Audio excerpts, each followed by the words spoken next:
From the heart of our nation's capital, here's Family Research Council President Tony Perkins. Welcome to Washington Watch. Coming up on this Monday edition. Israel is at war. We didn't want this war. It was forced upon us in the most brutal and savage way. But though Israel didn't start this war, Israel will finish it. That was Israeli Prime Minister Benjamin Netanyahu just a little while ago. We'll get a live update from Jerusalem when CBN Middle East Bureau Chief Chris Mitchell joins us. And did the $6 billion released to Iran by the Biden administration fuel the attack by Hamas? What do you say about the argument that money is fungible? So Iran may have known this money is coming and used other funds to help fund this attack that happened. Iran has unfortunately always used and focused its funds on supporting terrorism, on supporting groups like Hamas. That was Secretary of State Antony Blinken on NBC's Meet the Press with Kristen Welker yesterday.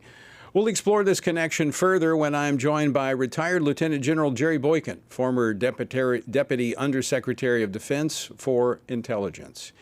You know, it appears evident to me that while it may not have been a catalyst, as this attack by Hamas has been months in the planning, the paralysis that descended upon the Congress with the ouster of Speaker Kevin McCarthy could have been the opening. The question now is, will the Republicans come together this week and select a leader? We have to get a speaker elected this week so we can get things on the floor like replenishing the Iron Dome. Get a resolution that Chairman or Ranking Member Meeks and I have been working on, bipartisan resolution condemning Hamas for what they have done to Israel. That was Chairman of the House Foreign Affairs Committee, Michael McCaul, on CNN's State of the Union yesterday.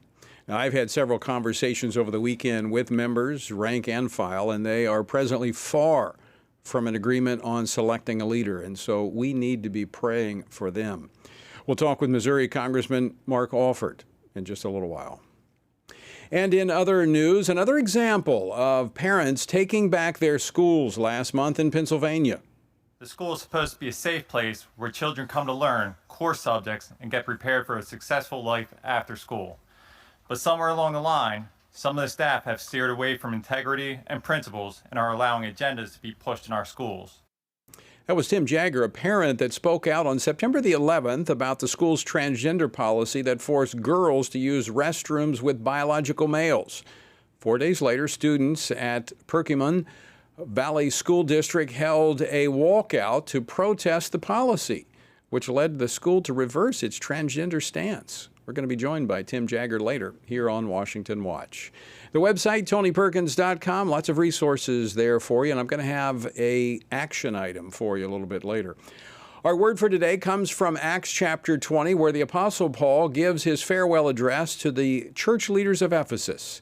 Therefore, I testify to you this day that I am innocent of the blood of all men, for I have not shunned to declare to you the whole counsel of God.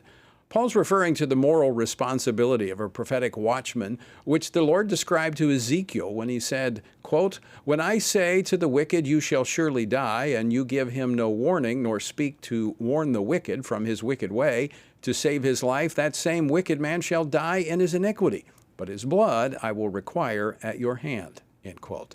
The church, especially pastors, have a responsibility to proclaim the entire Word of God and give warning of the consequences that come when the truth of God is rejected. To join us in our journey through the Bible, go to frc.org/Bible.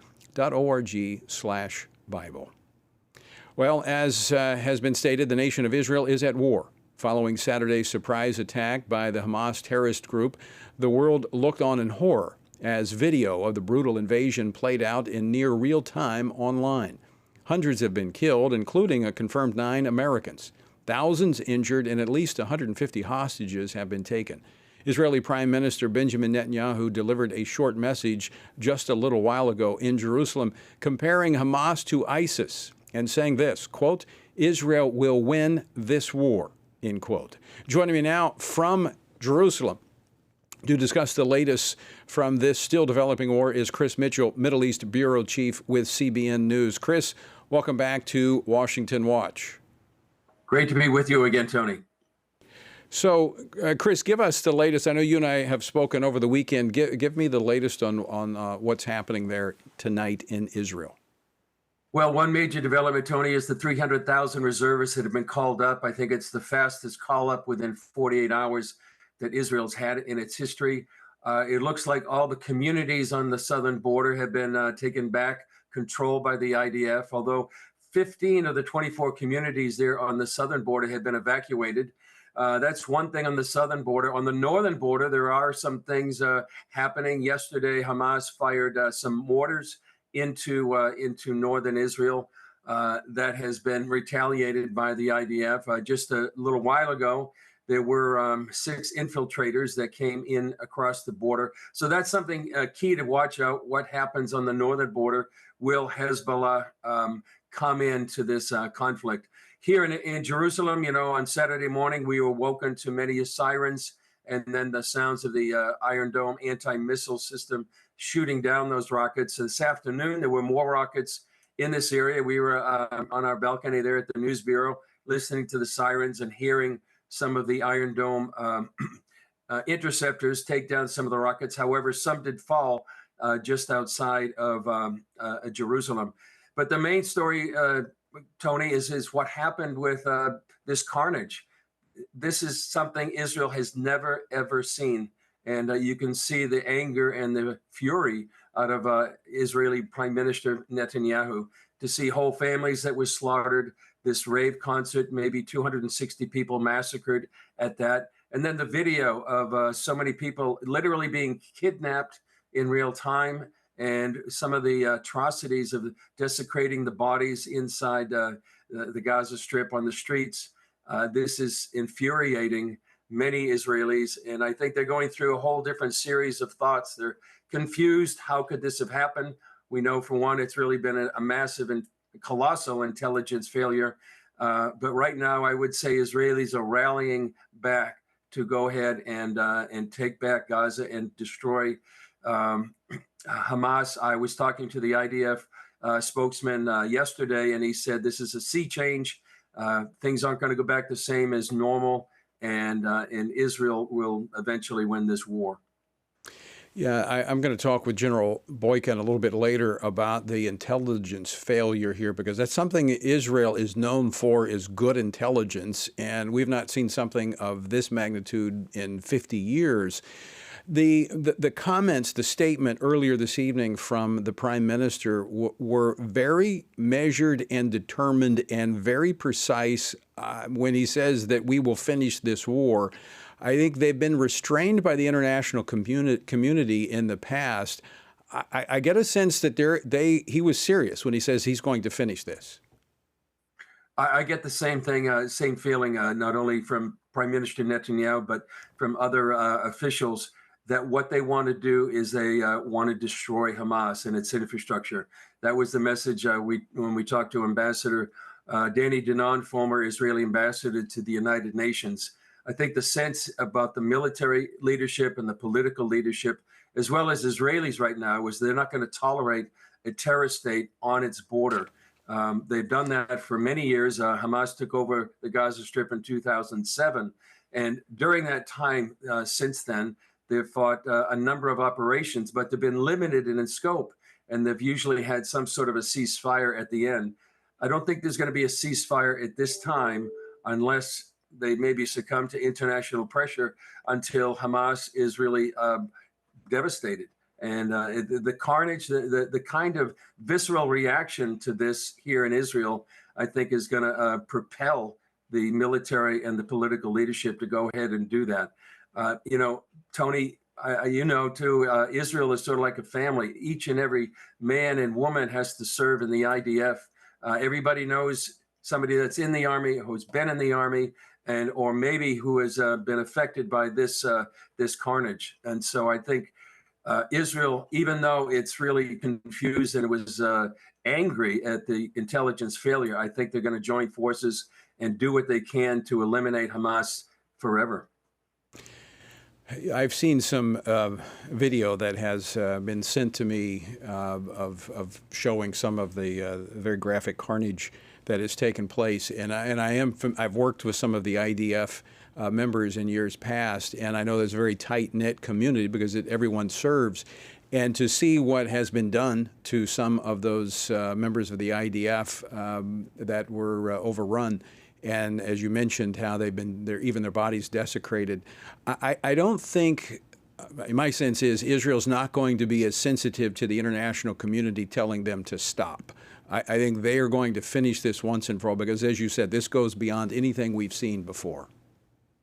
Yeah, in fact, when we talked to Ambassador Danny Danone, he said he's been in touch with his colleagues after being in the UN for 5 years, some of his colleagues around the world. He's been saying to them, we appreciate your sympathy now, your support now, but when things change in about a week or two, when the videos are going to come out maybe from Gaza, when maybe Palestinian families are in harm's way, then that is the time when true friends stand with us. And don't forget exactly how and why this conflict started.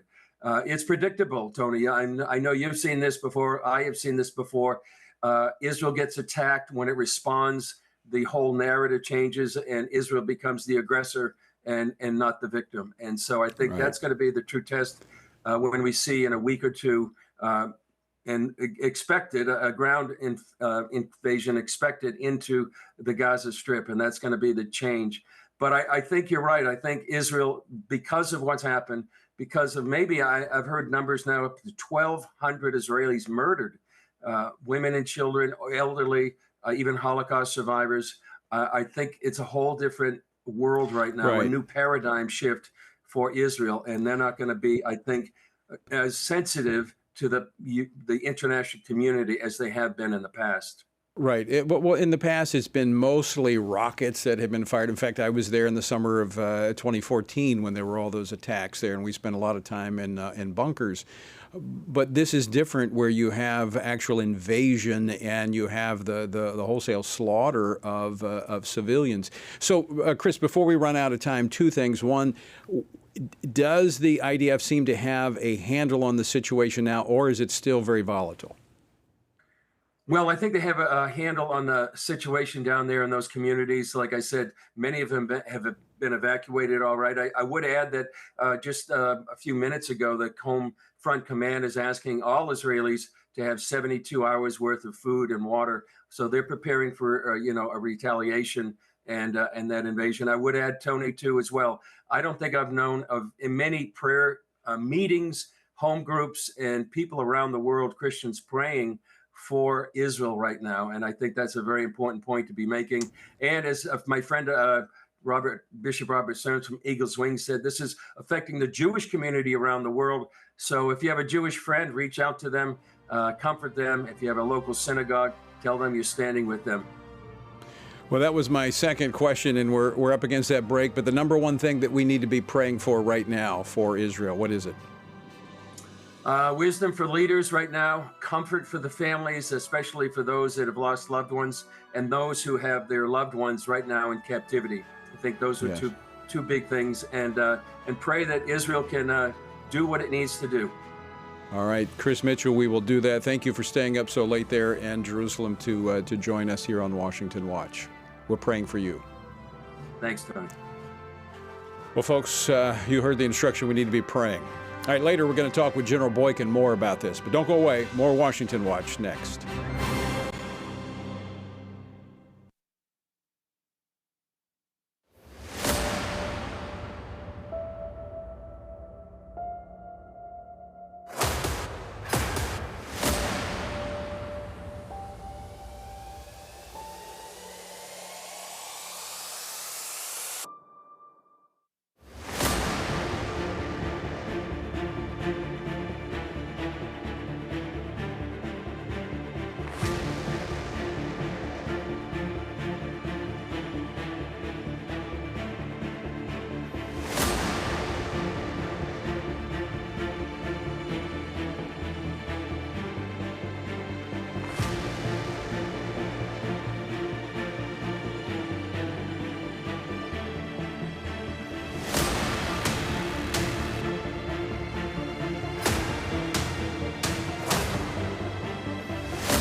Everything we do begins as an idea. Before there can be acts of courage, there must be the belief that some things are worth sacrificing for. Before there can be marriage, there is the idea that man should not be alone. Before there was freedom, there was the idea that individuals are created equal. It's true that all ideas have consequences, but we're less aware that all consequences are the fruit of ideas. Before there was murder, there was hate. Before there was a Holocaust, there was the belief by some people that other people are undesirable. Our beliefs determine our behavior, and our beliefs about life's biggest questions determine our worldview. Where did I come from? Who decides what is right and wrong? What happens when I die? Our answers to these questions explain why people see the world so differently. Debates about abortion are really disagreements about where life gets its value. Debates over sexuality and gender and marriage are really disagreements about whether the rules are made by us or for us. What we think of as political debates are often much more than that. They're disagreements about the purpose of our lives and the source of truth. As Christians, our goal must be to think biblically about everything. Our goal is to help you see beyond red and blue, left and right, to see the battle of ideas at the root of it all. Our goal is to equip Christians with a biblical worldview and help them advance and defend the faith in their families, communities, and the public square. Cultural renewal doesn't begin with campaigns and elections. It begins with individuals turning from lies to truth. But that won't happen if people can't recognize a lie and don't believe truth exists. We want to help you see the spiritual war behind the political war, the truth claims behind the press release, and the forest from the trees.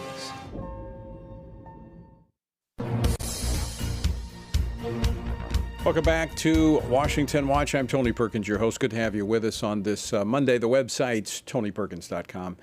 When the Biden administration brokered that hostage swap with Iran last month that included the release of $6 billion in oil money that had been frozen to the regime, critics of the deal noted that the agreement would not only embolden the world's largest state sponsor of terror, but free up resources for them to act. And, of course, we've known that they've been a longtime supporter of Hamas. That's where they get a lot of their backing from, is from Iran.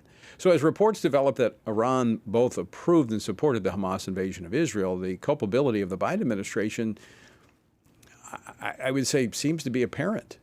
But at a time that requires great leadership, the House of Representatives, well, they're paralyzed by its vacant speaker's office and remains unable to counter a feckless Biden administration.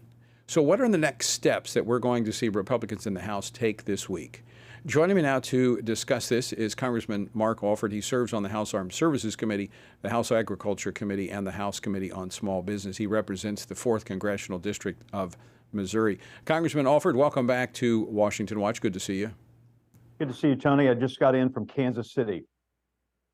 Well, I'm sure that your constituents are concerned about what's happening around the world, especially in Israel, but probably just as concerned about what's happening on Capitol Hill and the lack of leadership. I've had a number of conversations with your colleagues this weekend. What are you hearing as the way forward?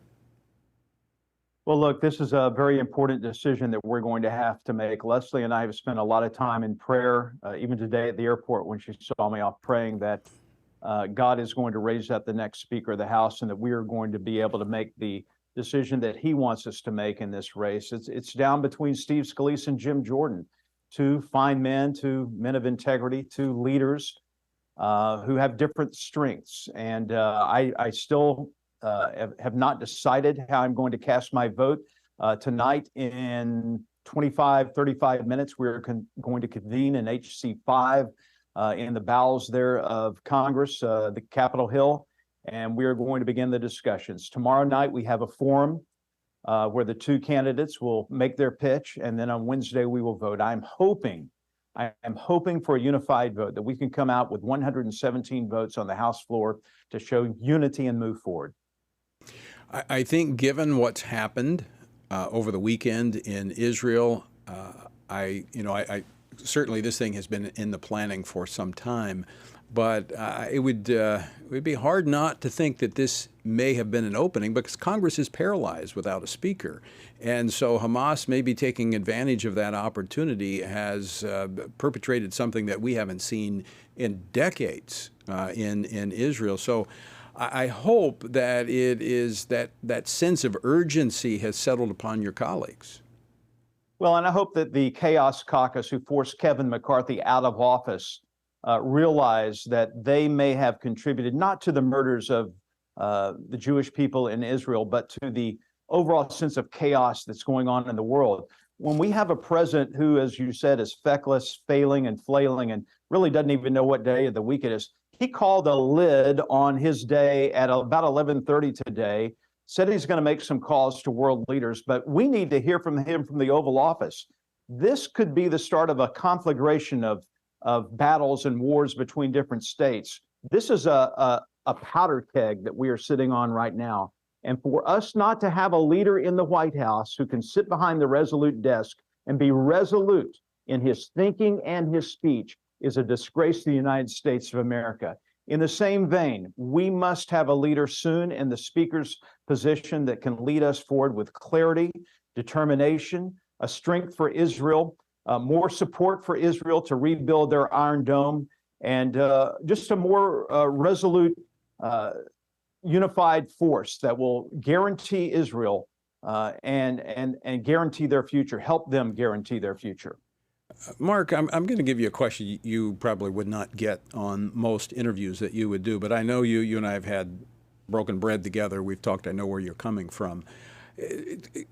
Give our viewers and listeners a sense of the significance of this spiritual moment and what is happening and why we need to be praying, but not just praying, but acting as well under really the guidance of the Holy Spirit.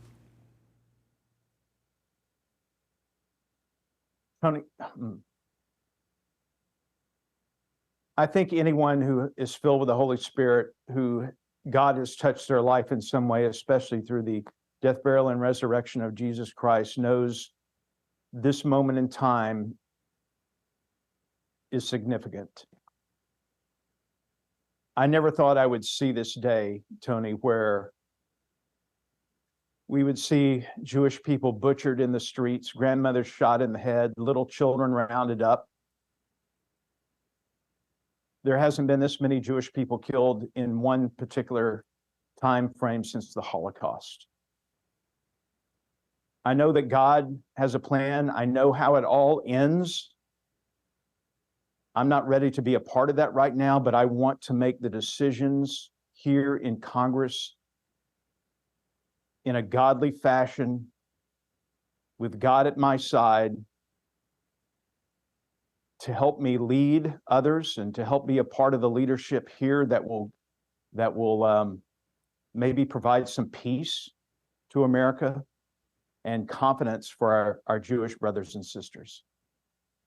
I think now is a time for all people to pray, all believers to be praying for the many believers like yourself that are in Congress, that there would be a sense of direction and peace and unity that would really just flow through the Capitol in the next 48 hours. Mark, I want to thank you for taking time to join us today, and I will be praying for you.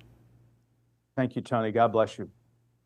And folks, I want to challenge you to pray for Congress. In fact, this was the action item. I've got a prayer pledge. I know a lot of people are praying for Israel, and we need to pray for Israel, but right now, I think the void, one of the huge voids, is the lack of leadership on Capitol Hill. And so I want to encourage you to take this prayer pledge, and I'm going to deliver it tomorrow to the Republicans as they're gathered to contemplate the selection of a leader. Actually, I'm going to do it Wednesday morning.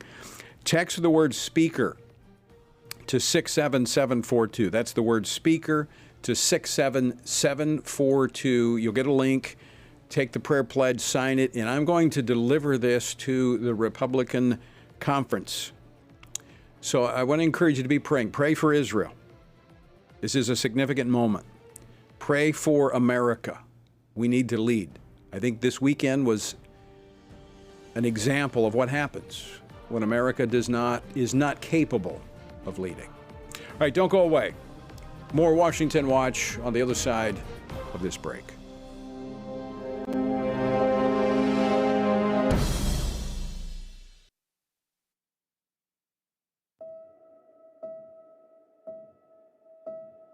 All of us are born with the desire to find truth and meaning.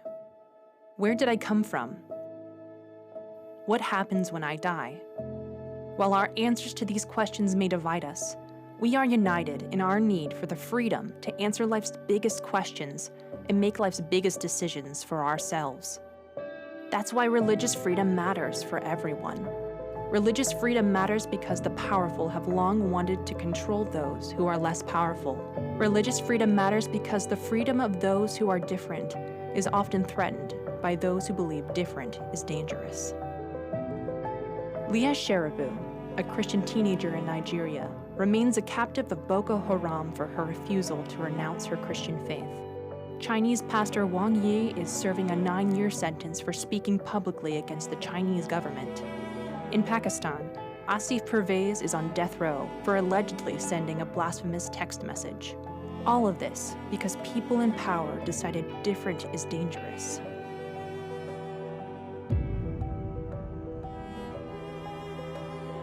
At the Center for Religious Liberty at Family Research Council, we promote religious freedom for everyone because the only alternative is religious freedom for no one. We encourage Americans and the American government to engage and advocate for the persecuted, and they do. We work every day to bring good news to the afflicted, to proclaim liberty to captives and freedom to prisoners. We do it because that's what Jesus does. We work to give freedom to others because we ourselves have been set free.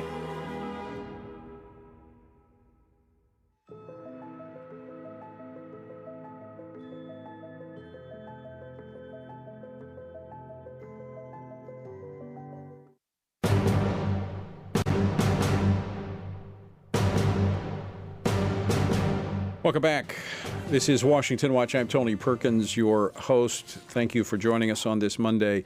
Again, the prayer pledge to pray for Congress as they contemplate this week selecting the next speaker, which they need to do. Just text the word speaker to 67742. That's 67742. Be praying for them. All right, we talk about this quite frequently, and it's an encouraging thing that's happening across America where parents are engaging in public education, and students are also standing up. It should be the adults, all right? And I see this in girls' sports where men aren't doing anything, and the girls have to stand up. Well, last month, students at Perkins Valley High School, this is in Pennsylvania, staged a walkout to protest their school district's new bathroom policy, allowing students to use the bathroom of their self-described gender identity. Now, the walkout was sparked after school officials failed to enact a policy requiring students to use the facility of their biological sex, despite safety objections from female students. Now, what triggered this was actually a parent who spoke out on behalf of his daughter. What a novel idea. Actually, fathers standing up and speaking out for their children and for their daughters. Well, joining me now is that parent, Tim Jagger. He brought attention to the bathroom policy after the school officials dismissed his daughter's complaints of men in the girls' bathroom. Tim, welcome to Washington Watch. Hello, thank you. Thank you for having me. It's a pleasure to be here. Well, Tim, let me first say thank you for being a man and for standing up and doing what men should be doing all across this country. Yes, thank you. And there's more and more people like us standing up, and it's really good to see. And I'm glad to see it's happening more across the country, that people are taking their children's safety and risk in their own hands and standing up and talking at school board meetings and bringing this to light. Now, you spearheaded this effort to reverse this policy after your daughter told you about a boy in the high school girls' bathroom, but it led to the students then actually walking out of the high school. Kind of walk us through what happened, how this all developed. Well, it all started with the board meeting. Well, actually, I guess the very beginning was my daughter told me about the incident where she was in the bathroom on her first day of high school, And she was like, I believe a boy came in. And I was like, really? So following a couple of days, I asked her about it. And at that point, she just replied that she was no longer using the bathrooms there. She was afraid to go in the facilities. So then I had reached out to the school principal, who had responded, admitting that they allow people to go into the bathroom depending on their gender identity.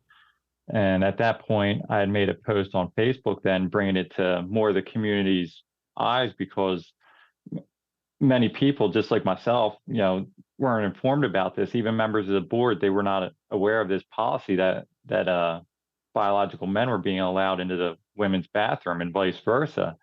So at that point, the board, they tried to enact policy, and then it got struck down. And after it was struck down, then the students took it upon themselves to start talking about a walkout. And then what we have is what you see in that video, about 400 or 500 students walked out of the school in protest that one day. And then as a result, the school board voted on the policy again and actually enacted the policy protecting females in the restrooms and other facilities. Correct. Yes. In the last meeting that we had this past Monday, they did pass policy 720 that was limiting, biological men into the men's room, biological women into the women's room. And there's multiple single stall bathrooms, unisex bathrooms that are available for anybody that's uncomfortable. And they also opened up some of the staff bathrooms also for just to have extra and adequate bathroom facilities for people that are uncomfortable using the bathrooms that align with their biological sex. So, Tim, final question for you. What would you say to parents across the country, in particular men, about addressing this nonsense? We know this is not right. This is foolishness, but people are afraid to speak out. What would you say to those fathers who know this is going on in their schools? You just have to speak up. I mean, I knew myself that I was going to endure plenty of hatred and anger against me, but you just need to stand up for your children and other people's children that don't know what's going on. I mean, it's basic biologics. I mean, men should be in the men's room, girls in the girls' room. Same with sports. And it's all about the safety and privacy of our children. The young children that are in a school setting, they should be learning about education and not being brought into this gender ideology phases. It has no right being in school at this time. So what has been the response? Have you gotten support from other parents after you stood up and spoke about this? Yes, I've gotten plenty of support from other parents. I've had people from other school districts actually reach out to me asking about the processes, because they're looking at trying to perform the same thing in their districts. So it's encouraging to hear others standing up and reaching out. And I've received messages from all over the country in different states from people that are applauding me for standing up and saying something. But at the same time, it's not just me, it's our entire community. Like my community, we came together, and we're a very good team, and we all have each other's backs to say, and we all support each other, which is very good to see. Tim Jagger, I want to thank you. Courage breeds courage. And so as more men step forward, others will step up as well. So I want to thank you for making a difference right there in your own community and literally across the country. Thanks for joining us today. Yep, thank you. All right, folks, you can stand up too and make a difference. All right, when we come back from the break, I'm going to be joined by retired Lieutenant General Jerry Boykin. We're going to talk more about this attack in Israel. You don't want to miss this conversation. That's next here on Washington Watch.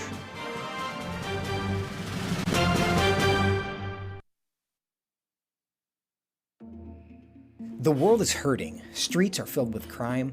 Families are broken. Sin is celebrated, and God is mocked. Everywhere we look, the wages of our sin are on full display. As Christians, we know that surrender to God's will is the solution to our biggest problems, but not everyone agrees.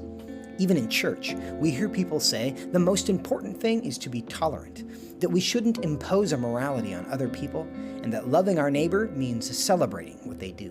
But you can't do that. It's not that you don't love your neighbor, you do, but you care about God's opinion more than your neighbor's opinion, and this makes you different. In fact, sometimes it makes you feel alone, like you're the only one. But there is good news. You are not alone, not even close. Research has found that there are 59 million American adults who are a lot like you.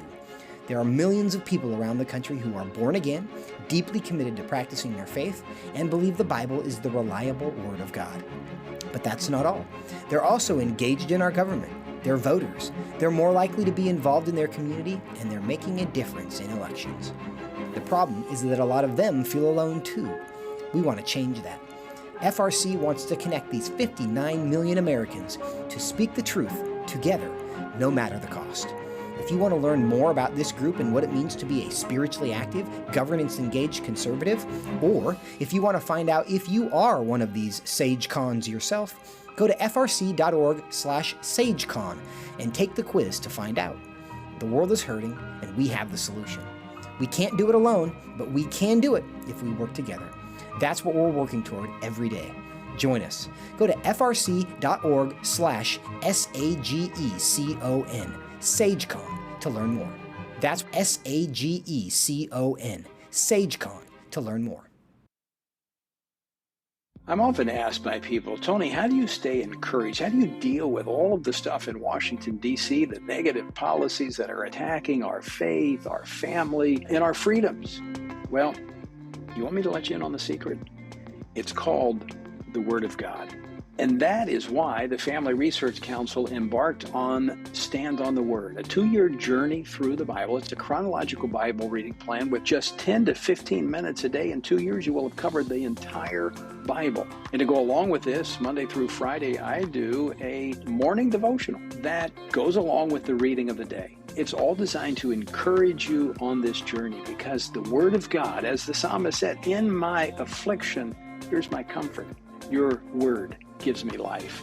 That is our source of strength. To find out more, go to tonyperkins.com or frc.org/Bible. And I invite you to join me every morning for our Stand on the Word Bible devotion.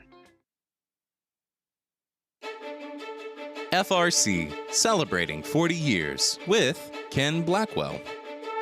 The Bible teaches us that those who would do evil love the darkness. It also teaches us that we each have a light, and we're not to hide that light under a bushel.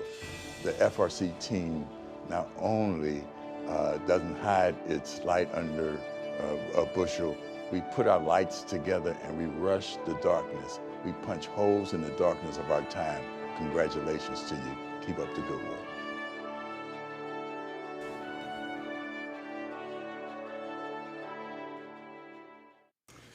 That was my good friend Ken Blackwell, former Secretary of State of Ohio and Ambassador to the United Nations Civil Rights Commission. All right. Israeli Prime Minister Benjamin Netanyahu vowed today that Israel will win the war that began with a surprise invasion from Hamas in southern Israel and left hundreds dead, thousands injured, and at least 150 confirmed hostages captured. The Israeli military has deployed soldiers and tanks to the area, anticipating the next stage of its response, which many analysts believe will include a ground invasion of Gaza. And I think listening to what the Prime Minister said, I think that is true. Hours ago, a spokesman for Hamas military wing, their wing, threatened to execute a civilian hostage for every time an airstrike hits Palestinian holdings. What can we anticipate now that this war has begun? What might be behind this, and where is it leading? Joining me now to discuss all of this and more, Lieutenant General Jerry Boykin, who serves as Executive Vice President of the Family Research Council. General Boykin spent the last 4 years of his 36-year military career serving as the Deputy Undersecretary of Defense for Intelligence. He was also one of the original members of the U.S. Army's Delta Force, which was established to focus on counterterrorism and hostage rescue operations. General Boykin, welcome back to Washington Watch. Good to see you. Well, it's good to be with you, Tony. General, you've actually trained with the Israeli Defense Forces. You spent time in Israel working with them. You know the land quite well. But I want to start with, I think, the most obvious. Was this an intelligence on the a failure on the intelligence front for the Israelis? Unequivocally, It is. Tony, when I lived over there with the Golani Brigade, I also worked with their intelligence services. And I will tell you, they had no equals, I think, in the intelligence business because it was a matter of national survival for them. So they had to be in their A game every day. And I think what has happened is the internal turmoil that is taking place in Israel, the squabbling in the Knesset, and the many political parties that they have there. I think they took their eye off the ball, and as a result of that, they just simply missed it. Because I can tell you, the people that I served with over there, that I was became close to over there, if they were still in positions that they were in at the time that I was there, I don't think this would have happened. Yeah, during the time that I worked with the State Department's anti-terrorism effort, I worked with a number of Israelis, and they were, as you said, they were top of the line because they had to be, because this was real for them. I think you're absolutely right. When you look at, there's been all the controversy over the judicial reforms. I mean, it split the country. You've had so many elections. It's just been, for the last really 4 years, we've just seen turmoil in Israel. So I want to step back for just a moment. Should that not speak to the United States? May we find ourselves in a very similar position given what's going on here? Yeah, that's a great point, Tony. And I think the answer to that is again, an unequivocal yes. That same kind of thing could happen to America. We've had our 9/11, but if we don't make some very clear decisions in terms of what we are going to do in our military, as well as our intelligence services, and that includes the FBI, we're going to see the same thing. You know, they're still out there. They still want to destroy us. And I think that we have got to get more serious about this, because we've got enemies that have told us that they want to destroy us. Well, when you look at our southern border, how porous that border is, where we've had over 7 million have crossed the border since President Biden took office. And then all across the country today, we've seen these pro-Palestinian demonstrations in major cities. I mean, I would think we have our own potential problems right here at home. Yes, and that's a very good point to bring up, Tony. People say, and you hear every commentator say when asked what is their ultimate objective, and they say it's to destroy Israel. It is to destroy Israel. They can't do that, and they're not stupid enough to think that they can do that. But what they can do is unite these groups all around the world, not just in the Middle East, but these groups all around the world will be reunited with them, and that could bring on a new set of problems, and certainly a much larger and more determined enemies. And again, we've got to wake up and understand that we could be next. General Boykin, having trained and served with the Israeli military, the mindset there is much different. And I think you heard the speech, very brief comments from the Prime Minister earlier this evening, very resolute. What is your sense in terms of what the Israeli military will do to neutralize the threat from Hamas? Okay, we start with the intel, because this is going to require a great deal of intelligence, and they're going to have to work overtime to make sure that they gather the intelligence that will assure them that they know where the targets are that they should be hitting. I think there will be a ground war. I don't think that the Prime Minister has said nothing to give us an inkling that he is willing to do anything other than going in there and cleaning this place out. And that's what he needs to do. And that's going to require ground force. And they've been in there several times before. I don't know if it's 5 or 6 times. They've been into Gaza and had all-out warfare there in Gaza. But this time, I don't think they're going to stop until they have essentially destroyed Hamas. They have to. They don't have any choice. They look at the number of people that they have killed in this operation that the Hamas has killed there is incredible. It's just incredible. And this is we all know Israel. We all know that Israel, it takes its security seriously, but one lapse in your focus on what you're up against and how they could come after you, it can be very damaging, and I think that's what has happened here. I want to go to motivation here for just a moment, General. I know we're looking at this, it's just unfolding, and it's still, as we were talking with Chris Mitchell earlier, it is still very volatile, and we don't know the outcome here. But the sense of timing here by Hamas, of course, the connection with Iran been a longtime funder of Hamas and their terrorist activity, as well as Hezbollah. But what do you think there's been a lot of discussions. This hasn't made a lot in the news. It's been talked about a little bit about the Saudi-Israeli peace discussions that have been underway to bring about a greater level of peace, which I don't know if everybody knows it, but Iran and Saudi Arabia are bitter enemies.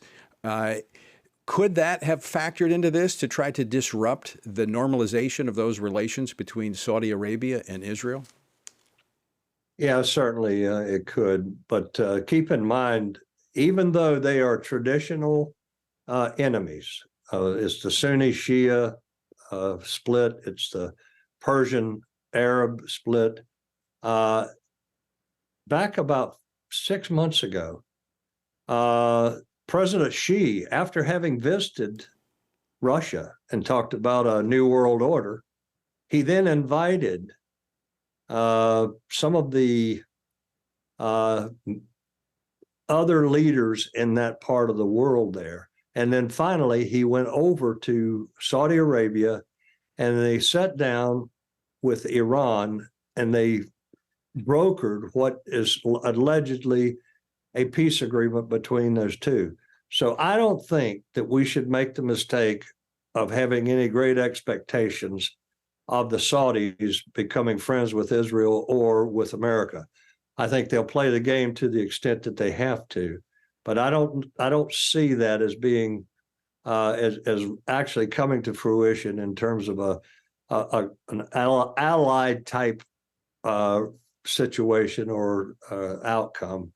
But what I think is important is for the Israelis to recognize that you cannot trust the Saudis. You just can't trust them. And keep in mind that on 9/11, the majority of those people were from Saudi Arabia.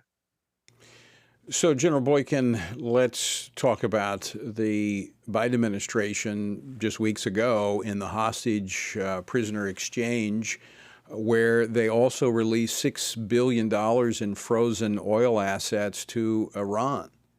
Is that a factor? Well, I think unequivocally that is a factor, yes. And we're the administration is telling us none of that money has been released. And absolutely, if you say so, I believe you. I believe it hasn't been released. But I am not stupid, and nor are most Americans stupid enough to not recognize that that money is still a factor, because they could have encouraged the Saudis to give them the money up front, and then they could get it back at a later time. So I think that this is just foolishness for us not to think that they can't get this money now just because it hasn't been released. And I think that's exactly what is going to happen. They're ultimately going to give them the money. And I wouldn't be surprised if the Saudis or some of the others gave them the money up front to be able to launch this operation. You talk about our military and what needs to happen there. I want to play a clip from John Kirby. This was just a couple of hours ago on Fox, asked about. Well, I'm just going to play the clip, and I'm going to get you to respond to it. Play the John Kirby clip, please. He said it was more frightening than a nuclear war. Is that it's more frightening than a nuclear war in this moment? The president believes wholeheartedly that climate change is an existential threat to all of human life on the planet. That's just science. That's a fact, Martha. So with everything that's unfolding globally right now, it is climate change that our military, this administration wants to focus on. Yeah. Again, I don't think Americans are stupid. And you really have to dig deep to be able to make a claim like that. That is not true. It is simply not true. One EMP fired over the United States will destroy about 80% of the United States, an electromagnetic pulse. It's crazy for us to keep saying this, but it's even crazier for those who believe it, that this is worse than a nuclear weapon. Really? You really believe that? Is this to try to distract Americans from the real problems? I think it is. I think it's very much. So, General, last question for you. We've been watching over a year now in Ukraine.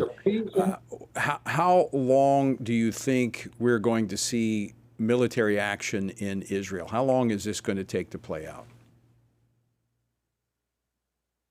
Listen, I think that this is going to be months and months. It could go a year. I mean, it depends on just how determined the Israelis are to destroy Hamas. It's going to go on for a long time. But a lot of that is not going to be fighting per se in the Gaza Strip. A lot of that is going to be doing the intelligence work that has to be done to be able to identify every target they ought to be killing or destroying. And sometimes it's humans and sometimes it's facilities. But the other thing is, when they do start, it's going to go on for quite a while. And this is complicated by the hostages. Mm-hmm. It's complicated by the hostages. And I can assure you, right now, we either have on the ground, on board a ship, or pre-positioned somewhere in the area, we've got our counterterror forces, because there are Americans that have been captured. And the United States, I'm sure, is going to insist that our forces be there for any rescue operations that are launched out of there. And these forces can launch in 4 hours. Yeah, I mean, with their full equipment, and they have planes on standby that allow them to launch in 4 hours to wherever they're going in whatever part of the world it is. So, General, I think we're up against. We're at the end of the program. We're going to continue this conversation throughout the week. Thanks so much for joining us. As always, great to have you on the program. All right, folks, we are slap out of time. Join us again tomorrow. Until then, keep standing.